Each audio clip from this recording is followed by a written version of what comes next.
the length that civilizations last, however you define it. In the Drake equation, it's the length of how long you're communicating. Yeah, just transmitting. Just like you said, that's a wrong way to think about it, because we can be detecting some other outputs of the civilizations, except. Right. But just if we just define broadly how long those civilizations last, do you have a sense of how long that might last? Like what are the great filters that might destroy civilizations that we should be thinking about? How can science give us more hints on this topic? So I, as I mentioned before, operate by the Copernican principle, meaning that, we are not special. We don't live in a special place and not in a special time. And by the way, it's just modesty encapsulated in scientific terms. Yes. Right? You're saying, I'm not special. I find conditions here, they exist everywhere. Yes. So if you adopt the Copernican principle, you basically say, our civilization transmitted radio signals for 100 years, roughly. So probably it would last another 100 or a few hundred, and that's it. Because we don't live at a special time. So that's, well, of course, if we get our act together and we somehow start to cooperate rather than fighting each other, killing each other, wasting a lot of resources on things that would destroy our planet, maybe we can lengthen that period if we get smarter. But the most natural assumption is to say that we would live into the future as much as we lived from the time that we start to develop the means for our own destruction, the technologies we have, which is quite pessimistic, I must say. So several centuries, that's what I would give, not unless we get our act, unless we become more intelligent than the newspapers report every day.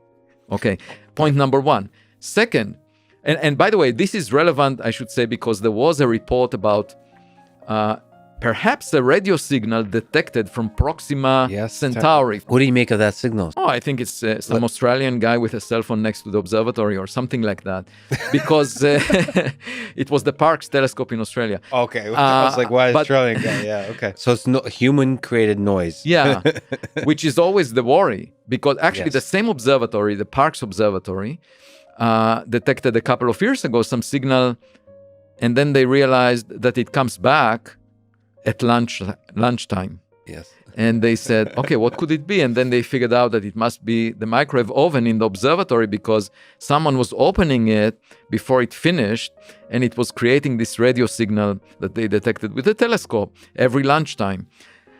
So just a cautionary remark. Yeah. But the reason I think it's human-made, without getting to the technical details, is because of this very short window by which we were transmitting radio signals out of the lifetime of the Earth. Mm-hmm. As I said, 100 years out of 4.5 billion years that the Earth existed. So what's the chance that another civilization, a twin civilization of ours, is transmitting radio signals exactly at the time that we are looking with our radio telescopes? Yeah.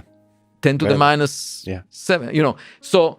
And the other argument I have that is that they detected it in a very narrow band of frequencies, and that makes it it cannot be through natural processes, a very narrow band, just like some radio transmissions that we produce.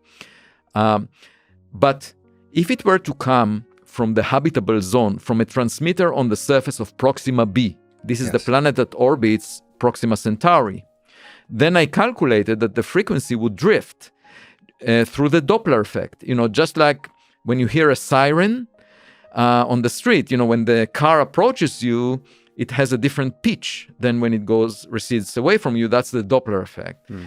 And when the planet orbits the star, Proxima Centauri, you would see or detect a different frequency when the planet approaches us as compared to when it recedes. So there should be a frequency drift just because of the motion of the planet. And I calculated that it must be much bigger than observed. So it cannot just be a transmitter sitting on the planet and sending in our direction a radio signal, unless they want to cancel the Doppler effect. But then they need to know about us, because in a different direction, it will not be canceled. Only in our direction, they can cancel it perfectly. So there is this direction of Proxima Centauri, but I have a problem imagining a transmitter on the surface of a planet in the habitable zone emitting it. But my main issue is really with the likelihood, given what we know about ourselves.